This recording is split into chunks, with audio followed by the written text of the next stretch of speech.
Hong Kong pro-democracy campaigner and media tycoon Jimmy Lai has been found guilty of colluding with foreign forces under the city's controversial national security law.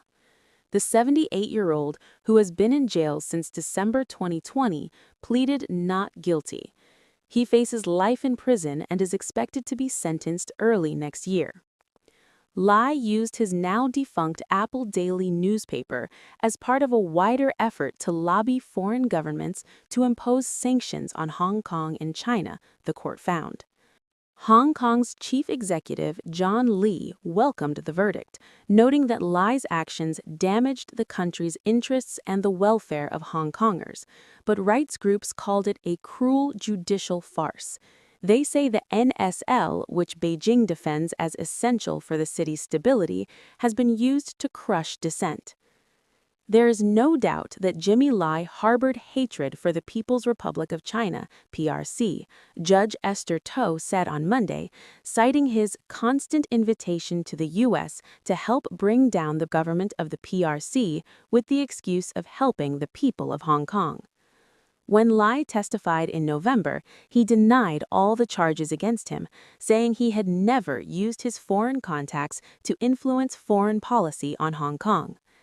Asked about his meeting with then U.S. Vice President Mike Pence, Lai said he did not ask anything of him.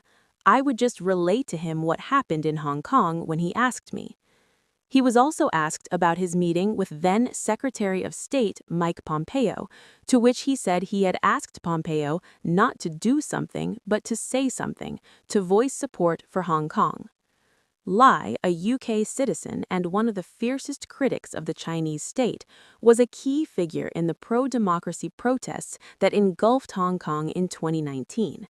Beijing responded to the months-long demonstrations, which sometimes erupted into violent clashes with police, by introducing the NSL.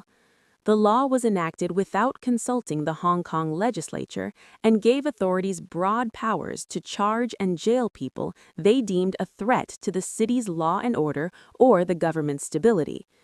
Lai was accused of violating the NSL for his role in the protests and also through his tabloid Apple Daily, which became a standard-bearer for the pro-democracy movement. Monday's ruling also found Lai guilty of publishing seditious material on Apple Daily under a separate colonial-era law.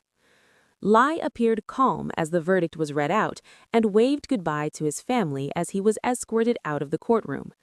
Lai's wife, Teresa, and one of his sons were in court,